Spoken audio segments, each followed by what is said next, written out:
अस्सलाम वालेकुम। हम लोग बात कर रहे थे ट्रीटमेंट ऑफ इंग्वाइनल हर्नियाज़ की, जिसमें हमने डिस्कस कर लिया था हर्नियोटमी को भी, ठीक है, हर्नियो जो रेफ़ी है उसको भी डिस्कस कर लिया था, जो कि हर्नियोटमी प्लस क्या होता है, repair of posterior wall by using Bassini's repair, Shouldice repair, modified Shouldice repair और डांट रिपेयर। लेकिन अब हम डिस्कस करेंगे हर्नियोप्लास्टी को। हर्नियोप्लास्टी क्या है? हर्नियोटमी प्लस प्लस आपने क्या करना है, पोस्टीरियर वॉल को स्ट्रेंथन करना है, but by using the mesh which is the most commonly used method और process world wide for the treatment of the hernias nowadays. So अब ये आपके पास पिक्चर उसने दिखाई हुई कि पोस्टीरियर वॉल में आपने उसको कैसे स्ट्रेंथन किया, वहाँ पर एक मैश लगा दिया। मैं आपको और पिक्चर दिखाती हूँ कि मैश को आप कैसे अटैच करते हो और क्या करना होता है। अच्छा, ये अगर आप पिक्चर देखें तो मैश कुछ इस तरह का होता है हमारे पास, ठीक है। मैश कुछ इस तरह का होता है आपके पास। आपने क्या करना होता है, ये जो लोअर एज है ना मैश का, उसको इंग्वाइनल लीगामेंट के साथ अटैच करना होता है। आपको पता है इंग्वाइनल लीगामेंट कहाँ से कहाँ तक एक्सटेंड कर रहा होता है? ये एंटीरियर सुपीरियर आइलियक स्पाइन है फॉर एग्जांपल, ठीक है, और ये हमारे पास प्यूबिक ट्यूबरकल है। तो मैश तो I am sorry, inguinal ligament जो है वो यहाँ से यहाँ तक एक्सटेंड कर रहा होता है। अच्छा, हम बात कर रहे थे कि जो आपने अटैच कैसे करना है मैश को, ठीक है। जो लोअर एज है ना हमारे पास, ये मैश का लोअर एज है। आपको पता है आपका जो इंग्वाइनल लिगामेंट है वो एंटीरियर सुपीरियर इलियक स्पाइन से लेकर प्यूबिक ट्यूबरकल तक यूं जो है वो आपका इंग्वाइनल लिगामेंट ये सारा एक्सटेंड कर रहा होता है। लेकिन आपने लोअर एज ऑफ मैश को लगाना अटैच तो आपने इंग्वाइनल लिगामेंट के साथ ही करना है, ठीक है। ये जो मैश है, इस वाले मैश को आपने उठाकर यहाँ पर रख देना, लेकिन याद रखना है इस बात को कि ये जो मीडियल कॉर्नर है, लोअर मीडियल वाला कॉर्नर है, इसको आपने इस प्यूबिक ट्यूबरकल के साथ अटैच नहीं करना होता, ठीक है। बल्कि इस प्यूबिक ट्यूबरकल से ऊपर हमारे पास एक मसल आ रहा होता है, रेक्टस एब्डोमिनिस मसल, जो नीचे आके इस प्यूबिक ट्यूबरकल के साथ अटैच कर रहा होता है। आपने ये जो मीडियल कॉर्नर है ना, lower medial corner of mesh, वो इस रेक्टस एब्डोमिनिस का जो फेशिया है उसके साथ अटैच करना होता है।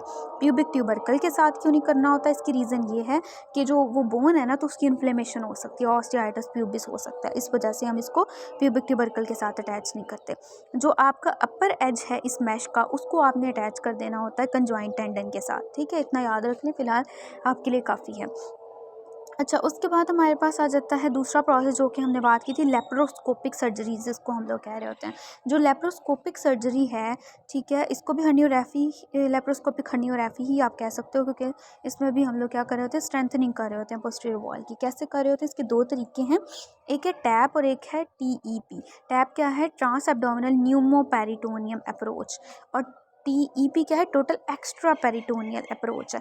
अब इसमें भी आपको समझना है, again I am revising the layer: skin, external superficial fascia, external oblique aponeurosis, then comes the internal oblique aponeurosis, then comes the transversus abdominis. उसके बाद हमारे पास नीचे फेशिया ट्रांसवर्सैलिस आता है, उसके नीचे हमारे पास ये आ गई जी पेरिटोनियम। जो आपके पास ट्रांस एब्डोमिनल है ना, इसमें ये होता है कि आपने एम्ब्लाइकस में इंसिजन दिया, उसके आसपास इंसिजन देकर आप कहाँ पर चले गए? पेरिटोनियल कैविटी, नीचे ये सारी कैविटी है, ठीक है। ये वाली सारी नीचे पेरिटोनियल कैविटी है, पेराइटल पेरिटोनियम, उससे नीचे आपके पास विसरल पेरिटोनियम और पेरिटोनियल कैविटी आ गई, ठीक है।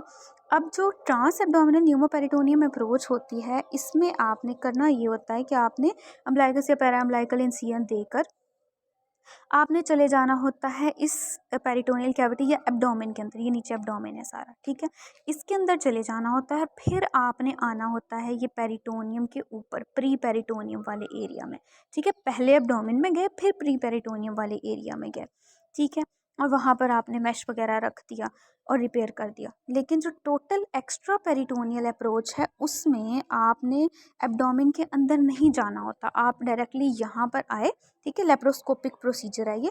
आप स्किन को के अंदर से गुजरे, सुपरफिशियल फेशिया में से गुजरे, external oblique aponeurosis, internal oblique aponeurosis, transversus abdominis में से गुजरे, फेशिया ट्रांसवर्सैलिस में से गुजरे, और ये प्री पेरिटोनियल एरिया में आप आ गए।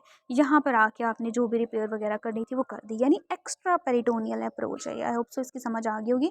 ट्रांस एब्डोमिनल क्यों कहा? क्योंकि पहले एब्डोमिन में गए, फिर आपने प्री पेरिटोनियम वाले एरिया को अप्रोच किया, जबकि टोटल एक्स्ट्रा पेरिटोनियल में आप रहे पेरिटोनियम से ऊपर ही, एब्डोमेन के अंदर नहीं आया आप, ठीक है। एब्डोमिनल कैविटी, पेरिटोनियल कैविटी के अंदर नहीं आया आप। अब जाहिर सी बात है, जब टैप के अंदर आप एब्डोमेन में से गुजर के आ रहे हो, तो एब्डोमेन के अंदर तो डिफरेंट स्ट्रक्चर्स पड़े, इंटेस्टाइन पड़े, बावल, कोई भी चीज़ है उसकी इंजरी हो सकती है, विसरल इंजरी हो सकती है, तो इसलिए इंटर एब्डोमिनल कॉम्प्लिकेशन के चांसेस ज़्यादा होते हैं एज़ कम्पेयर टू टैप। जिस या टोटल एक्स्ट्रा पेरिटोनियल अप्रोच जिसमें आप पेरिटोनियल कैविटी के अंदर गए ही नहीं, ठीक है, प्री पेरिटोनियल एरिया के अंदर ही रहे, तो इसके अंदर इंट्रा एब्डोमिनल कॉम्प्लिकेशंस के चांसेस कम होते हैं।